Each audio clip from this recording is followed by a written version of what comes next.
Hey guys, it's Brandon, aka BrichBeauty, aka your beauty best friend. Happy Monday, y'all! Did you have a good weekend? I had a great weekend. We'll talk about that a little bit more in details. But in the meantime, I'm bringing you your fresh teeth to start your week. We're going to talk about The Crown. Yes, I finished it. I've been waiting to talk to you guys about it. So we're going to talk about The Crown. TANYA SAM'S from Real Housewives of Atlanta quit filming mid-season.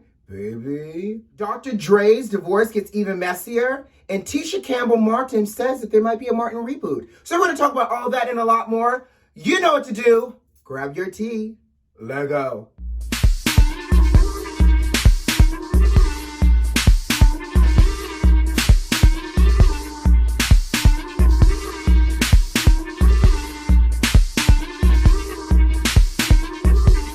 So, not only is it Monday, but guess whose birthday it is? It's my birthday, y'all! So today is just a really great day to spend with you all. Oh, and by the way, honey, if you want to gift the doll with a little anything, my Cash App and Venmo is in the description of this box. But let's just jump right into it. So I spent last week, actually, finishing The Crown on Netflix.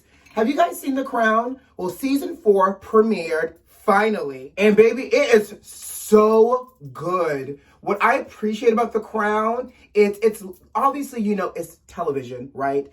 And you know that a lot of it is embellished for the dramatics. But it's like literally watching live history being played out with the best budgets. Because a lot of the things and a lot of the topics that we see in The Crown are based off of books, articles, historical events, and everything else in between. And so this season, and I hate to, if you haven't seen it, just go ahead and like mute me right here because it might be a little bit of a spoiler alert. So this season, we got Diana, Lady Di, Princess of Wales, the People's Princess, and we see her journey with Charles, how they met. And I did not know this. Charles originally was dating Diana's older sister and it didn't work out because Diana is the younger sister. And they ran into each other once Diana grew up and she checked all of the boxes for a potential spouse. Because you know, you couldn't marry just any old thing, honey. So they needed somebody who was going to be pretty and virtuous and all that other great stuff. And he found it in Diana. The trouble was, he never loved her. And we all know that because look who he's married to now. His mistress from many, many years who he cheated on Diana with. Actually, he did cheat on Diana with it, but he was trying to be with her in the beginning before he even met Diana, and the cards and the royal monarch, you know how they do, did not allow them to be together. Side note, he's a little wiser. We're going into winter months, and I'm going to do a separate video about this, but I just want to let you know, I'm going into my anti-aging skincare regimen for the next couple months, and this is such a key part of my anti-aging. It's the Estée Lauder Advanced Night Repair, and this is the upgraded the formula, so it does a lot more of, you know, skin protection, renewal, all types of anti-aging claims. So I like to do this. I do it typically at night, but this is one of those serums that you use day and night. So after I roll, I'm just gonna press it in, and it's just an easy texture. And don't forget your neck. And I'm just gonna let it absorb a little, and we're gonna continue to talk, okay? I'm gonna do my eye cream next. Ciao. It's this video alone, just talking about the dynamics between Charles and Diana would take us, you know, through next week. But what I will say is that, you know, everything is in service to the crown. So, you know, there's a piece where Diana is told basically that you have to learn to turn the blind eye, meaning that the fact that he's cheating on you, you have everything that you can ever want in life. You're officially a royal, so you almost have to suck it up, right? And you could tell Diana truly wanted to love Charles, especially in the way the depiction is, but because of everything, and obviously the coldness of being an outsider into the family, you see how it exacerbated her bulimia. And every episode that you knew she was going to be bulimic in it, they gave you the little disclaimer in the beginning for people to seek help. And it just really, it pulled at my heartstrings. Because, you know, we're seeing a version of this on television. God knows what her real life was like and those triggers for her to physically have to throw up. physically stuff yourself with food and then chuck it all up, right? Ooh, such a waste of good quality royal food. Like, you know, the royals eat great, honey. They got chefs. When they travel, it's the best of the best. I don't know if it's just me, but who wants to throw up, you know, expensive caviar? Who wants to throw up an expensive charcuterie board? Who wants to throw up some royal crumpets? I'm not.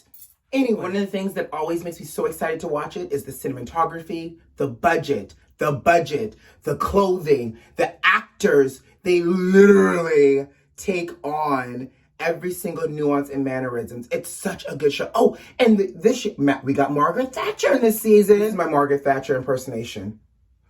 Your Majesty. Every time she would curtsy, I was like, Lord Jesus, I hope she can get back on up. I was like, I hope the blood of Christ can just help her on back up the way she slowly went into that bowing position. But you know what I thought was really interesting? First of all, Margaret Thatcher was the very first female prime minister. And obviously she was the first woman. And she had a cabinet full of men who did not win her position, that had to work for a woman. So you know the kind of egos that she, and stuffy old white British man on top of that she had to deal with. And there's an interesting scene. There's a really nice scene between her and the Queen where she, you know, the Queen talks about, you know, all my life, especially in the early part of my reign, my sovereign, I was surrounded by, you know, the egos of these type of men. And so she was able to empathize with what Margaret was going through. But what I thought was really magical is that deep down inside, she was a businesswoman, she was a working woman, her husband was super supportive. Margaret was still such a caregiver. She would literally have her cabinet meetings sometimes in her flat above the office. And she would cook for her team. Not only she would cook for them, she would serve them. So she still was that nurturing, and also the freaking prime minister. Okay. Can we go back to Diana really quickly? So, sorry, I'm all over the place. I know. So, you know what I thought was really interesting? That you can see Charles's jealousy start to swell towards the fanfare and the love from the public. And the popularity of Princess Diana, because he just didn't get it. And, you know, it's interesting because he takes it out on Diana in so many different ways. But what I thought was quite interesting is I forgot how, because I was young when Diana was alive, right? Don't come from my age. But you can see how much of a mother she was to her children. Specifically, we see a little bit more of William during this season because he's the oldest. And it was the first, I didn't realize she like broke palace protocol. When they did their Australian tour together, she fought to bring William along because she did not want to be separated from her child for that many months. And, you know, it was a big deal. She has fights with, you know, Charles's staff about the kid, William. And you see the humanity, that's it. You see the humanity that she brought to the role of being the Princess of Wales. And you see the power play between Charles growing older into himself and then Diana trying to find her footing. And it was quite interesting. Okay, so can we speak conspiracy theory? Thanks so much.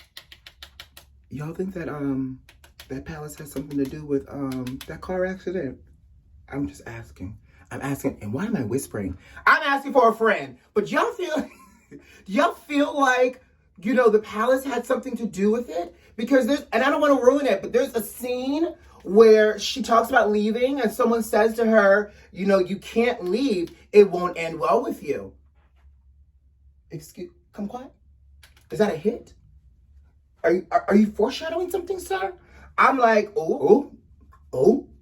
So it's good. Watch The Crown. It's great. I love it. I'm excited I think they got 2 more seasons in the bag with Netflix. I can't wait for season 5 and season 6. So enjoy. Y'all know Tanya Sam'S, the friend of the show for Real Housewives of Atlanta. Yes, darling. So rumor is Tanya stopped filming mid-season. So apparently she was already a little upset with Bravo based off of last season's storyline with her, revolving around the accusation of her fiance cheating on her with the cookie lady. So she was already a little perturbed with that. Then y'all know, this summer, news broke that her and Portia were in that bedroom, honey, allegedly getting it on with that stripper man, honey, allegedly. And so I guess it got a little too hot for her.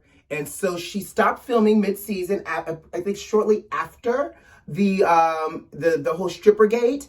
And then they're saying that she's even on the fence about whether or not she wants to return for the reunion. Tanya, girl, what else you got to do? Girl, I know you was IT and everything else before this show, but sis, you signed up for this. You signed up for the drama. You signed up for the shenanigans. Everybody has the shenanigan. Candy had her shenanigan with her storyline about, Phaedra accusing her of rape. Portia had hers with laying hands on Kenya. Girl, suck it up. And you know what? Actually, don't suck it up. Because if you're little on top of that, screen time got you feeling some kind of way, we can do without you. Because we need a housewife, especially if you're going to be an ATL girl, honey. We need a housewife that can stomach some drama, child. And that cookie lady was some drama. And we needed to hear about it. And so you can't be mad. And girl, you know what, sis? If you got your rocks off with this stripper man, then get your rocks off with this stripper man. It's a part of great television. Moving on, Tanya. So, Tisha Campbell Martin, Dwayne Martin's ex-wife, and obviously Gina from Martin, has mentioned that she and Martin actually had a lunch not too long ago, and they are trying to push for a Martin reboot. She mentioned that one of the challenges specifically is scheduling, and which is, I guess, is a good thing that everybody seems to be working. But also the other challenge is, Mikhail Ford, who played Tommy, you ain't got no job, man, passed away. So they're down one character, but they're really, really trying to push for a Martin reboot. All right, beauty besties, throwing the question out to y'all. Will and Grace got a reboot. Roseanne got a reboot. Everybody gets reboots. Freshman to Bel-Air is getting a reboot. Do we want a Martin reboot? And if we get a Martin reboot, what does that even look like? They're so much older now. Will Martin be a television host like he was when we left off with the series? Will he and Gina have kids? Where's Pam? What are we doing with, what's the little stupid one? It was Tommy and Cole. What we doing with Cole? I just don't know. I can't imagine Martin being the age that he is now, playing like Shanae and his mother and the little boy with the snotty nose, all of that. I just can't see it. But I will say this. Y'all know Martin and Tisha fell out that last season, which was the reason why they started filming separately, because she filed this whole sexual harassment charge against him on set, and she felt uncomfortable. Baby, it was a whole big deal. Y'all remember that last season, because the last season was awkward as hell, right? And so apparently she and Martin have squashed it.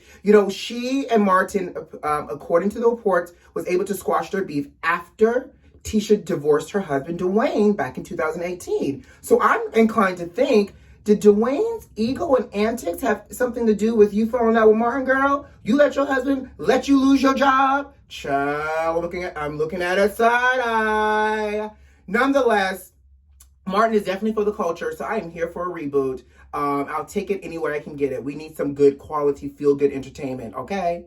Let's talk about some drama. So y'all know Dr. Dre's divorce gets messier. And I'm committed to talking about it because I talk about real tea, not alternative, right? So Dr. Dre is now threatening to summon every single wedding guest that attended his wedding back in 1996. Because his thought is, I can summon everybody to prove that I did not force or coerce her into signing a prenup.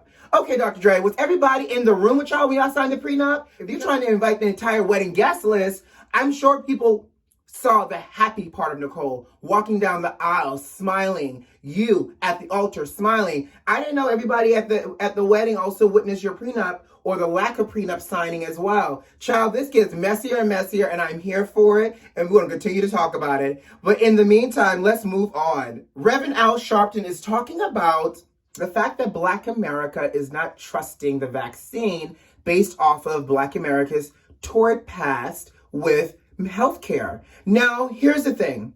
I totally agree, because I've been joking this entire time throughout the summer that I am not signing up for the first round of vaccines because you're not about to Tuskegee Airmen my ass. For those that don't know, Tuskegee Airmen was a horrible scientific experiment on Black people, where they gave people placebos and infected them with syphilis, and thinking that these people were thinking that they were being treated and cured for syphilis, and they were giving a placebo. So they used us as living lab rats, right? So I've been jokingly saying this throughout the summer, but Al Sharpton has a point. So all my beauty besties that are Black, are y'all getting this vaccine? Because I agree. Not to mention the current administration, child, is talking about the vaccine will be dispersed and distributed through hospitals and healthcare. For those that don't know, Black people don't trust the hospitals either. So not only are you trying to give us a vaccine that we're like, is this about to make me grow a third ear? And then you're also distributing through a medium where, for the most part, most Black America, one, don't trust healthcare systems, and two, don't necessarily live in an area where a hospital and a clinic is readily available or of quality. So I'm just,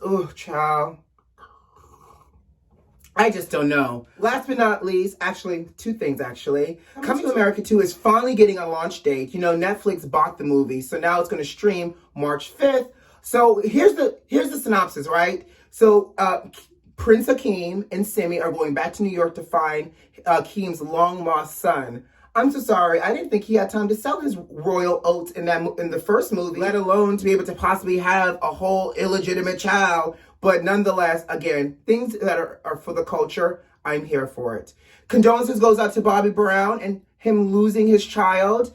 Again, 2020 is very interesting, and I can't even imagine the pain that he's in, losing another child and still being a living parent. So condolences to the Brown family. And my final thought, it's my birthday, and I just want to say that I'm so incredibly grateful to be able to do what I do in the space of YouTube with you all. I'm incredibly grateful for every single one of my beauty besties that comments, that likes, that shares, that watches. Thank you so very much. I have made a commitment to myself for this additional year around the sun that I'm going to continue to live my best authentic life, speak true tea and not alternative tea, but most importantly, continue to be grateful for the moments like these, and just say that I am going to continue to strive to bring you bigger and better content. So baby, it's going to get better for 2021. In the meantime, you know what to do. Subscribe to the channel if you like this video if you like, and leave me a comment. Who loves you? I do. See you Wednesday, guys. Bye.